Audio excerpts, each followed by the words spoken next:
Assalamualaikum warahmatullahi wabarakatuh. Alhamdulillahillazi arsala rasulahu bil huda wa dinil haq liyunzirahu ala dini kulli wa kafa billahi syahida. Asyhadu an la ilaha illallah wa asyhadu anna Muhammadar Rasulullah sallallahu alaihi wasallam. La nabiyya ba'da amma ba'd. Baiklah, perkenalkan, nama saya Suci Rahmawati, NIM 2521131. Saya dari kelas PTIK 6D. Saya di sini akan membuat video ujian tengah semester jaringan nirkabel yang akan membahas tentang 5 pokok pembahasan. Yang pertama itu ada tentang konsep umum jaringan nirkabel. Yang kedua itu ada penjelasan perangkat keras jaringan nirkabel. Yang ketiga itu ada konsep umum WIPAN. Yang keempat ada konsep umum WLAN. Dan yang terakhir itu ada jenis keamanan pada WLAN. Baiklah, yang pertama itu kita akan membahas tentang konsep umum jaringan nirkabel. Jaringan nirkabel itu adalah jaringan komputer yang terhubung melalui media transmisi tanpa kabel. Transmisi tanpa kabel ini dapat dilakukan melalui gelombang elektromagnetika. Gelombang elektromagnetik ini merupakan gelombang yang pancarannya tidak dapat melalui media rambat. Gelombang tersebut dapat membawa ke medan magnet dan energi listrik. Jaringan nirkabel ini lebih banyak menggunakan gelombang radio dan infrared.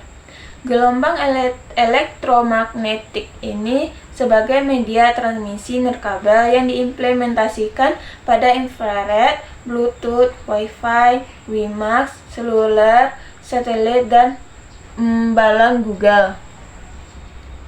Kita akan membahas tentang gelombang elektroniknya satu persatu. Yang pertama itu ada infrared. Infrared ini dapat dimanfaatkan dalam komunikasi data pada dua perangkat dengan jarak dekat dan kecepatannya sebanyak 4 Mbps. Infrared ini memiliki frekuensi sebesar 1011 Hz sampai 1014 Hz. Yang kedua itu kita akan membahas tentang Bluetooth. Bluetooth ini dapat menghubungkan dua perangkat digital sehingga dapat melakukan komunikasi data. Bluetooth ini memiliki frekuensi 2,45 GHz dan memiliki jarak jangkauan lebih kurang sekitar 10 meter tanpa penghalang. Yang ketiga itu ada Wi-Fi. Wi-Fi ini merupakan salah satu teknologi yang digunakan dalam jaringan nirkabel. Wi-Fi ini memiliki standar DECI Hendrasya 54 Ethernet dari IEEE yaitu 802.11. Wi-Fi ini dapat menghubungkan dua perangkat dan beberapa perangkat sekaligus dalam satu jaringan. Maksimum jangkauan Wi-Fi lebih kurang 30 meter dari pemancarnya atau access point. Yang keempat itu ada teknologi WiMAX. Teknologi WiMAX ini sering disebut dengan orthogonal frequency division multiplexing atau OFDM, yang merupakan sistem modulasi digital dengan pita frekuensi sempit. WiMAX ini memiliki standar IEEE 802.16 atau sering disebut WiMAN atau Wireless Metropolitan Area Network. Jarak WiMAX ini maksimalnya berkisaran 50 km.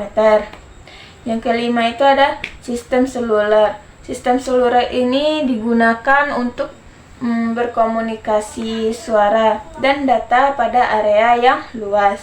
Yang keenam ada satelit.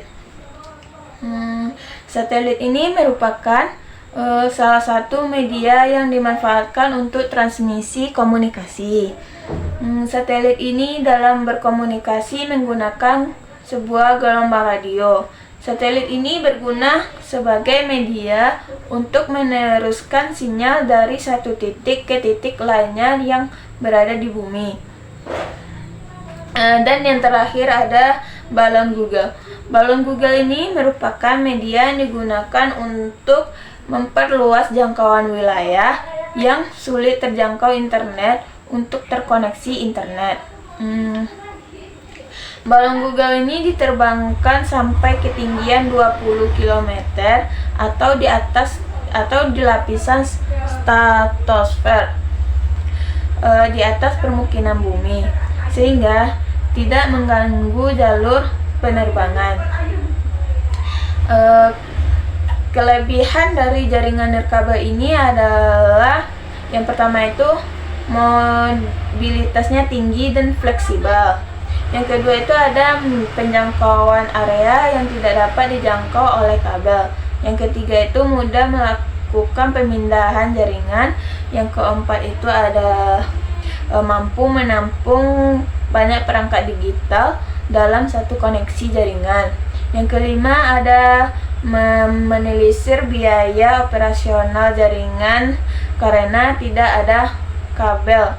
Yang terakhir yaitu ada pemasangan perangkat jaringan yang lebih mudah. Adapun kekurangan dari jaringan nirkabel, yang pertama itu kecepatan transfer datanya tidak setinggi dengan jaringan kabel. Yang kedua itu transfer datanya tidak stabil. Yang ketiga itu rentan terputus ketika cuacanya buruk. Yang keempat ada rentan terputus karena terhalang seperti pohon, dinding, ataupun gedung. Yang kelima kurang aman karena rentan terhadap serangan atau disadap oleh orang lain. Yang keenam ada pengembangan ke jaringan yang lebih besar akan menelan biaya yang lebih tinggi. Itu penjelasan tentang konsep umum jaringan nirkabel. Pembahasan yang kedua, kita akan masuk ke pembahasan yang kedua, yaitu tentang penjelasan perangkat keras jaringan nirkabel. Perangkat keras jaringan nirkabel ini ada beberapa perangkat. Yang pertama itu ada komputer server. Komputer server ini menjadi hardware jaringan paling penting dalam internet. Tugas server menjadi pusat semua jaringan komputer, dan pada server inilah semua data penting tersimpan. Saat terjadi request dari klien, server akan mengirimkan dengan melewati beberapa hardware dan software jaringan. Secara umum, komputer server memiliki fungsi sebagai penyimpanan dari semua basis data informasi. Data yang ada di server akan dikirim sesuai dengan request dari klien. Semakin baik spesifikasi komputer server, maka semakin besar kapasitas penyimpanan dan juga semakin cepat melakukan prosesnya. Makanya server menjadi salah satu hal yang paling berpengaruh pada performa jaringan internet. Spesifikasi komputer server ini juga harus khusus. Tidak bisa komputer biasa yang dipaksakan menjadi server. Komputer server harus bisa bekerja selama 24 jam penuh. Jadi hardware yang digunakan pun juga harus khusus, mulai dari prosesor, hard disk, RAM, motherboard, power supply, dan semua perangkat server yang lainnya. Dengan begitu, server bisa melayani klien dengan maksimal tanpa terjadi server down.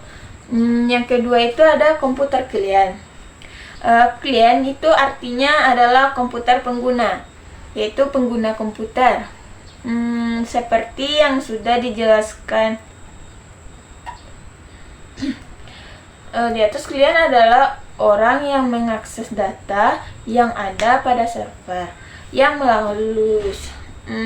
melakukannya melalui jaringan internet. Jumlah klien ini biasanya terdiri dari beberapa komputer yang terhubung melalui jaringan internet yang sama dengan server.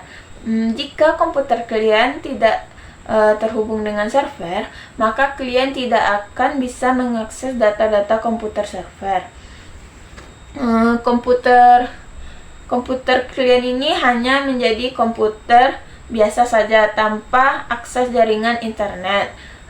Untuk terhubung pada jaringan internet, komputer klien harus terhubung dengan jaringan kabel LAN atau bisa juga dengan jaringan Wi-Fi. Yang ketiga itu ada perangkat keras kabel. Kabel ini ketika membicarakan jaringan pasti tidak akan lepas dengan kabel jaringan. Sebelum ada teknologi Wi-Fi, dulunya semua internet tersambung dengan kabel jaringan. Kebanyakan kabel yang digunakan jenisnya UTP atau Unshielded Twisted Pair, dan kabel coaxial dan fiber optik. Dalam pemilihan kabel, untuk mendukung koneksi yang cepat, disarankan menggunakan jenis kabel fiber optik yang biasa mengirimkan data hingga 1 GB. Tetapi biayanya itu mahal dan instalasinya pun sulit. Untuk membangun jaringan skala lokal, penggunaan kabel UTP lebih dipilih karena biaya yang lebih murah dan dalam hal maintenance nya sangat mudah dilakukan. Yang keempat itu ada konektor. Konektor ini merupakan perangkat keras jaringan yang fungsinya dipasang pada bagian ujung kabel untuk menghubungkan pada adapter kabel. Ada beberapa jenis konektor yang digunakan dalam perangkat jaringan, di antara lain yaitu konektor RJ45 yang digunakan oleh kabel UTP dan saat itu paling banyak digunakan untuk perangkat jaringan internet.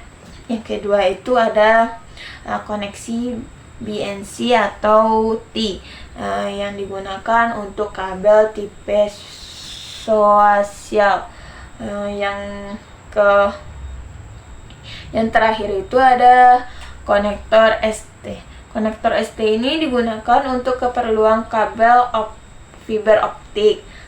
Ini menjadi konektor dengan harga yang paling mahal dibandingkan konektor yang lainnya. Untuk kita mengecek apakah sudah benar atau belumnya saat pemasangan konektor, kita bisa menggunakan konektor tester. Yang kelima itu ada switch. Switch ini adalah perangkat keras jaringan yang berfungsi untuk memecahkan jaringan dari satu server menjadi beberapa klien dalam jaringan lokal. Biasanya port yang tersedia pada switch ini kelipatan 4, 8, 16, 32, dan seterusnya. Semakin banyak berarti semakin mahal pula harga switch-nya. Perlu kita ketahui pula bahwa switch ini memiliki perbedaan dengan hub. Walaupun bentuknya sama, tetapi fungsinya pun berbeda. Fungsi utama switch ini yang membedakannya dengan hub adalah kemampuannya yang lebih pintar dalam membatasi dan mengatur besarnya paket data yang ditransmisikan pada setiap klien yang terhubung, sehingga bisa diatur kecepatan internetnya setiap pengguna. Fungsi dari switch ini seperti menerima sinyal dan data dari komputer server. Yang kedua itu mentransmisikan data dari server menuju klien dan juga sebaliknya, klien ke server. Yang ketiga itu memperkuat sinyal yang ditransmisikan melalui server kepada klien sehingga kecepatannya masih lama. Yang keempat, bisa mengatur dan membatasi paket data yang ditransmisikan kepada sebuah server yang ditransmisikan kepada user atau pengguna. Yang kelima, bisa menjadi repeater jaringan. Yang keenam, menjadi central connection point jaringan, dan yang terakhir sebagai splitter pada jaringan. Yang keenam itu ada hub. Hub ini adalah hardware jaringan yang memiliki fungsi untuk membagi jaringan dalam satu server. Biasanya hub ini banyak digunakan pada jaringan LAN. Beda dengan switch, pada kemampuannya mengatur klien, hub hanya bisa membagi jaringan tanpa bisa mengatur dan membatasi paket data yang terkirim. Jadi pembagiannya itu tidak bisa adil antara satu klien dengan klien yang lainnya. Perbedaan lainnya dengan switch adalah harga hub ini jauh lebih murah dibandingkan dengan switch. Selain itu, kelemahan dari hub ini adalah jika mengalami kerusakan, maka semua klien akan mengalami disconnect atau jaringannya terputus. Selain itu, hub tidak memiliki fitur sepintar teknologi yang ada pada switch. Dan ada beberapa lagi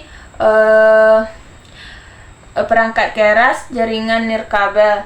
Ada bridge, ada access point, ada router, ada repeater, ada network card, ada modem. Itulah penjelasan tentang perangkat keras jaringan nirkabel. Selanjutnya kita akan membahas tentang konsep umum WIPAN. Wireless WIPAN ini adalah Wireless Personal Area Network, yang merupakan jaringan nirkabel yang digunakan untuk komunikasi atau perangkat dalam jarak yang sangat sempit atau jarak yang dekat.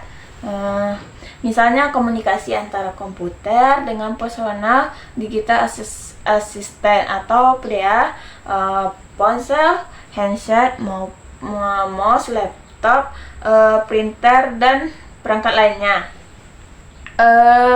Jaringan WIPAN ini hanya sepanjang 1 meter hingga 10 meter, yang digunakan untuk komunikasi antara perangkat pribadi yang dimiliki atau komunikasi intrapersonal, atau dapat juga terhubung ke tingkat yang lebih tinggi, serta jaringan internet atau uplink. Teknologi yang digunakan untuk jaringan nirkabel ini menggunakan teknologi seperti Bluetooth, Wi-Fi. Adapun kelebihan dari WIPAN, WIPAN ini memungkinkan pengguna untuk mengakses informasi dimanapun berada selama masih dalam jangkauan wilayah WIPAN.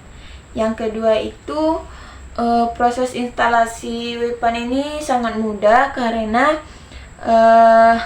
bisa dilakukan tanpa harus menarik dan memasang kabel. Yang ketiga, teknologi WIPAN ini memungkinkan kita untuk membangun jaringan di mana kabel tidak dapat digunakan atau tidak memungkinkan untuk digunakan. Yang keempat itu, biaya WIPAN ini lebih murah.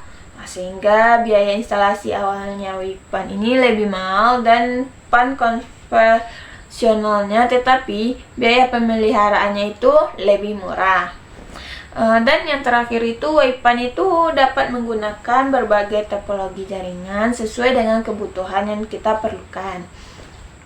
Adapun kekurangan dari WIPAN, WIPAN ini memiliki jarak yang terbatas. Jadi jaringan WIPAN ini tidak mendukung untuk berkomunikasi dengan jarak jauh. Bahkan jaringan WIPAN ini juga belum mendukung komunikasi antar lantai dalam sebuah gedung. Contohnya itu lantai 1 ke lantai 2 itu tidak bisa. Yang kedua itu ada jaringannya tergantung pada sinyal. Jika kondisi sinyalnya buruk, maka jaringannya akan buruk.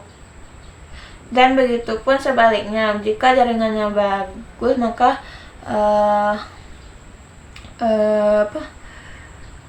filenya akan bagus, pengirimannya akan bagus. Kondisi sinyal sangat mempengaruhi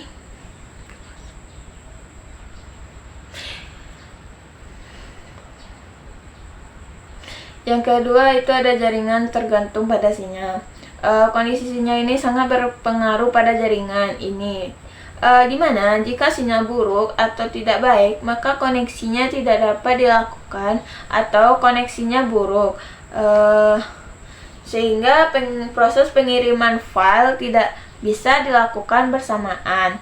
Pengirimannya atau berbagi file hanya bisa satu persatu dilakukan secara bergiliran.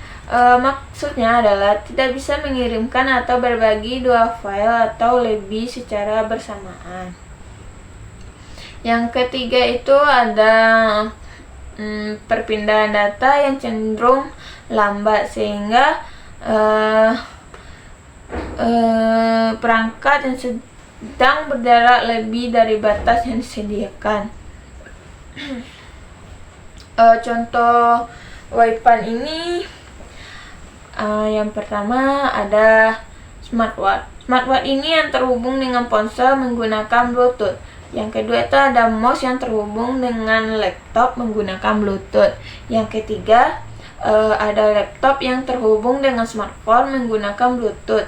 Yang keempat ada handset yang terhubung dengan smartphone menggunakan Bluetooth. Yang kelima itu ada speaker yang terhubung dengan laptop menggunakan Bluetooth. Yang keenam ada ketika kita menyalakan TV, kita menggunakan smartphone dengan memanfaatkan infrared. Dan ketika kita menyalakan AC, kita menggunakan smartphone dengan memanfaatkan pancaran infrared. Itulah contoh WIPAN. Arsitektur WIPAN.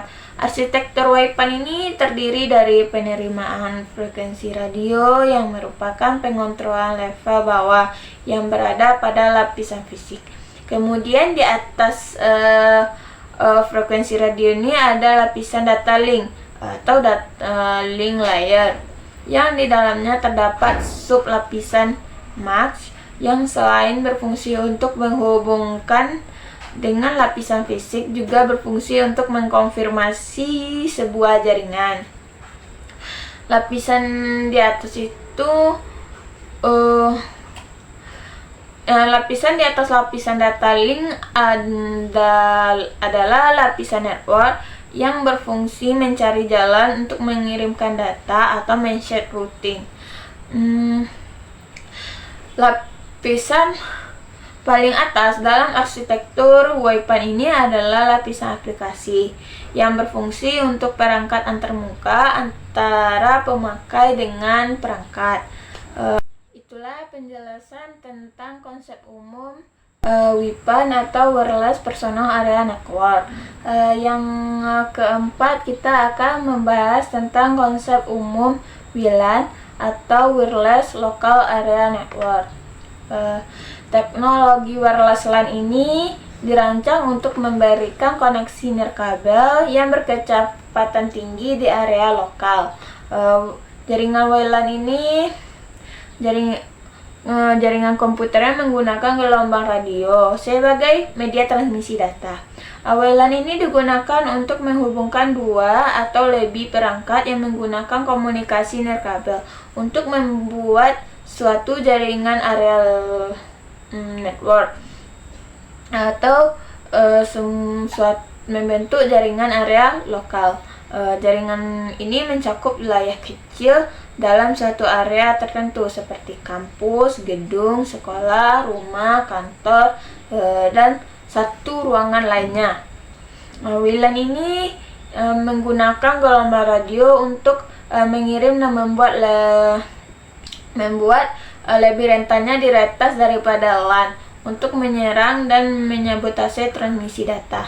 Dengan jaringan kabel atau wire, peretas harus mendapatkan akses fisik ke jaringan tersebut. Sedangkan untuk nirkabel atau wireless, peretas harus berada di jangkauan jaringan saja.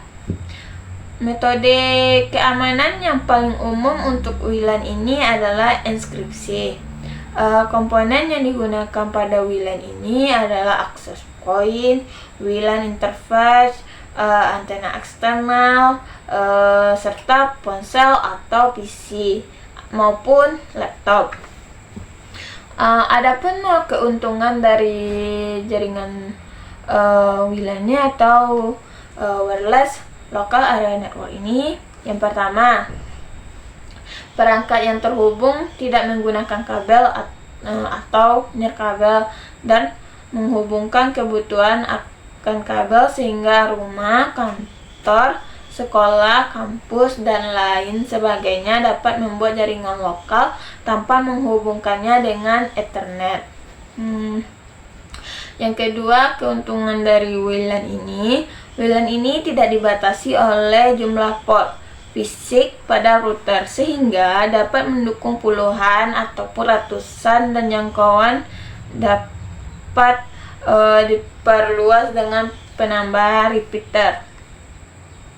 Selama dalam jangkauan, maka perangkat dapat terhubung sehingga informasi mudah untuk didapatkan. Yang ketiga itu fleksibilitas.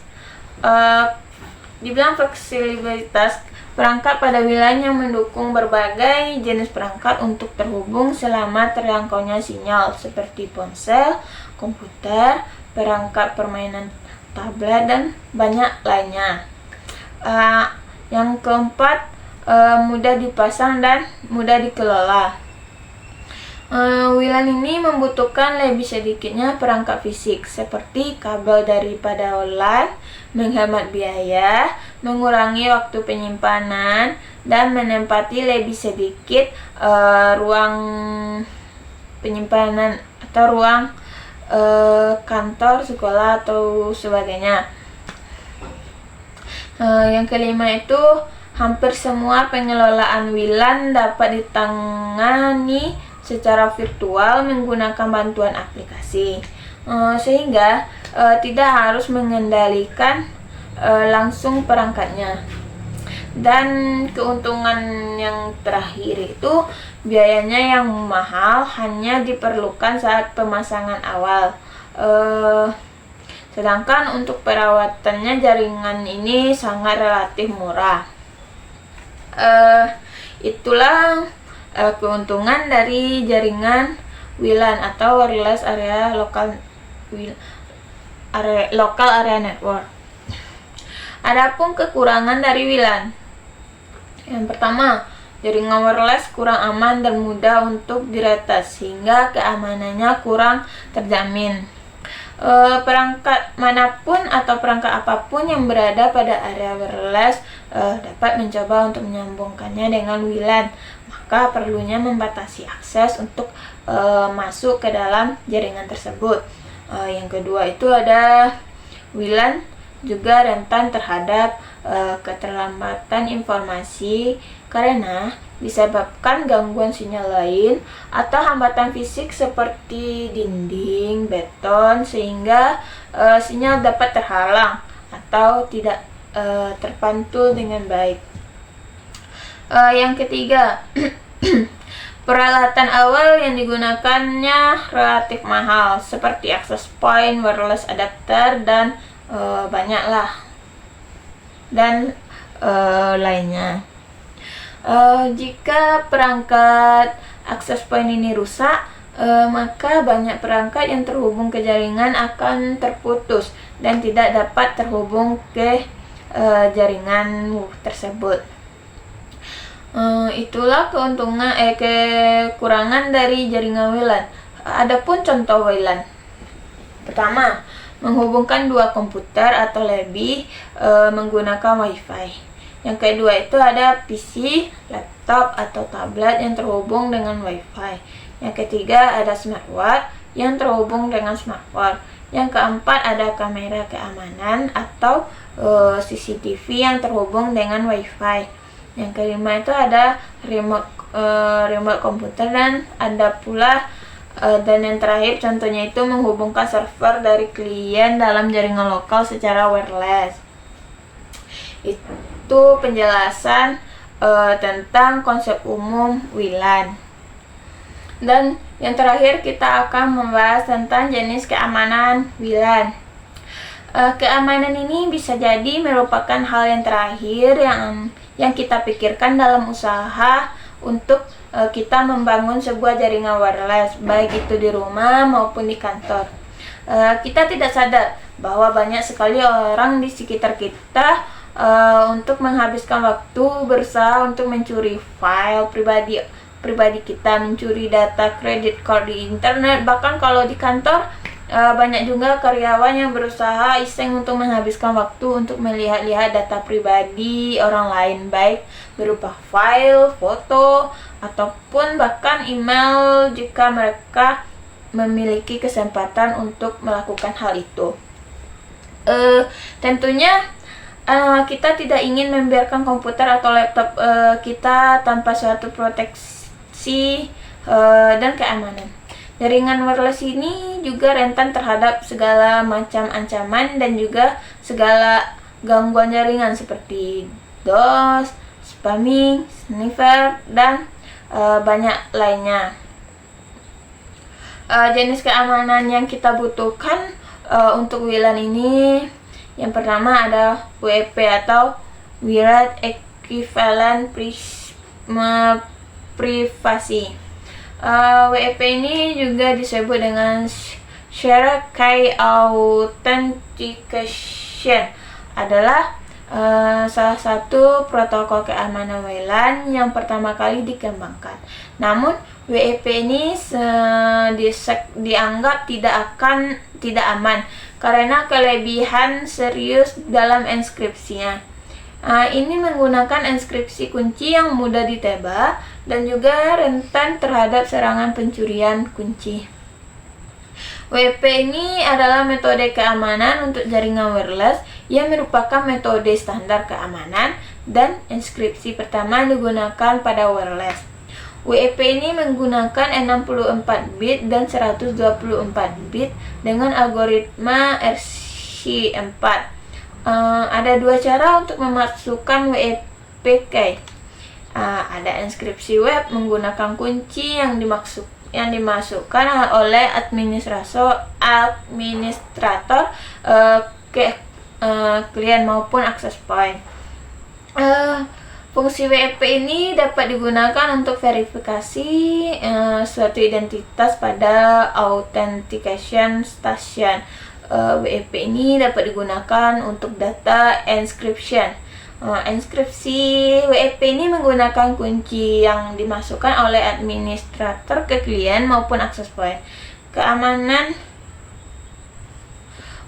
WEP ini atau Shared Key Authentication yaitu klien harus memasukkan kata sandi atau password authentication yang telah ditentukan oleh access point untuk dapat terhubung ke jaringan.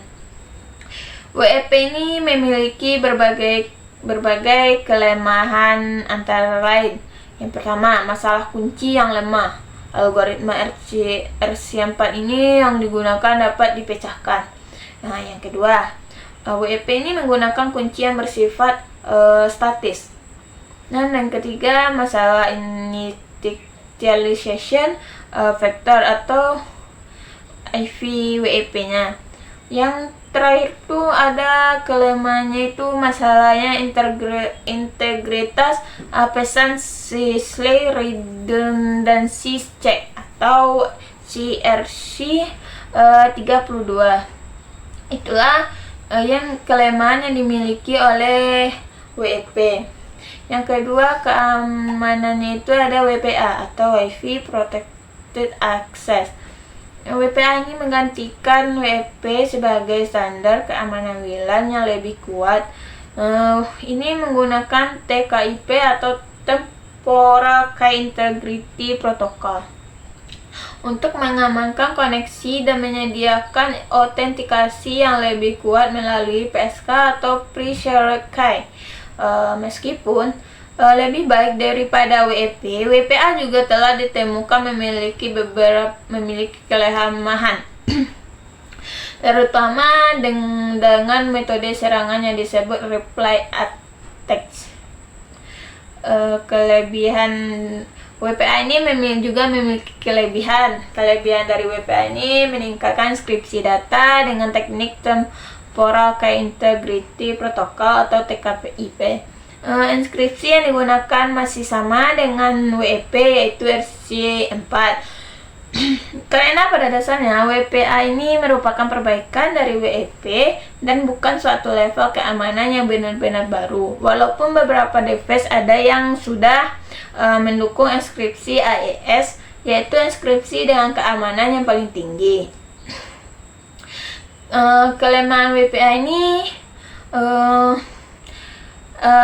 kelemahan WPA sampai saat ini adalah proses kalkulasinya inskripsi atau deskripsinya yang lebih lama dan data overhead yang lebih besar. Dengan kata lain, proses transmisi data akan menjadi lebih lambat dibandingkan bila kita menggunakan protokol WEP. Yang ketiga ada WPA.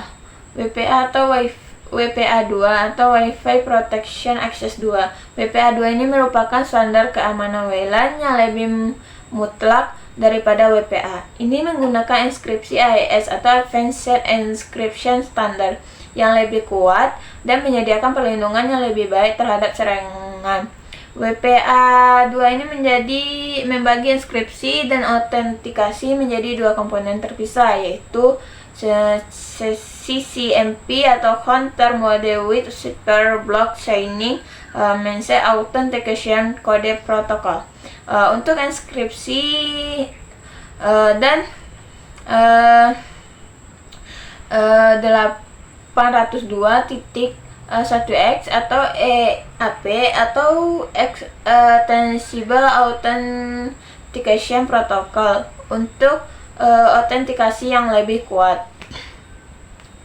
Yang keempat ada WPA 3 atau Wi-Fi Protection Access 3. WPA 3 ini adalah evaluasi dari WPA 2 dan menawarkan keamanan yang lebih kuat.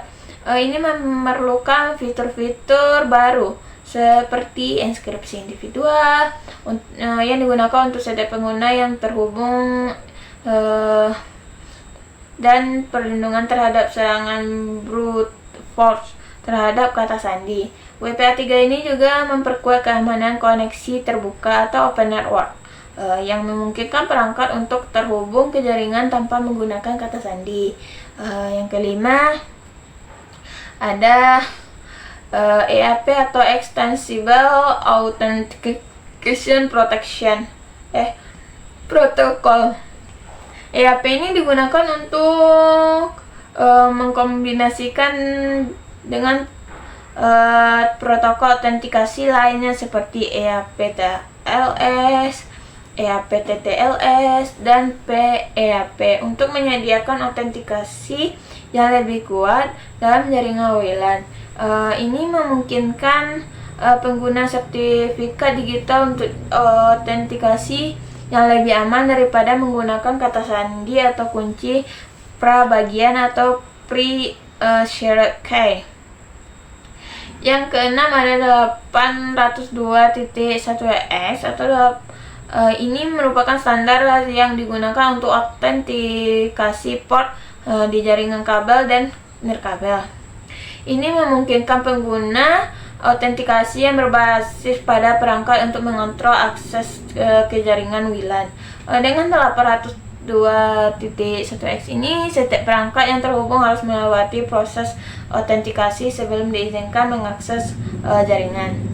Yang ketujuh itu ada MSC filtering. MSC filtering ini adalah metode keamanan yang digunakan untuk mengontrol akses ke jaringan WLAN dengan membatasi perangkat yang diizinkan terhubung berdasarkan alamat MAC mereka. Meskipun bisa menjadi tambahan lapisan keamanan, MAC ini tidak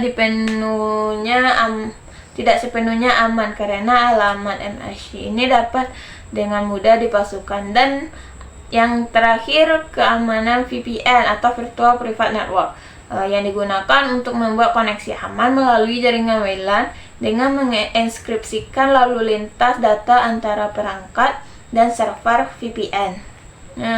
Ini memastikan bahwa data yang dikirim melalui jaringan WLAN tetap terlindung meskipun jaringan WLAN itu mungkin rentan terhadap serangan. Itulah penjelasan tentang jenis keamanan WLAN. Alhamdulillah, itulah penjelasan dari jaringan nirkabel yang membahas 5 pokok. Jika ada salah dan janggal, saya mohon maaf. Wabillahi taufiq wal hidayah. Wassalamualaikum warahmatullahi wabarakatuh.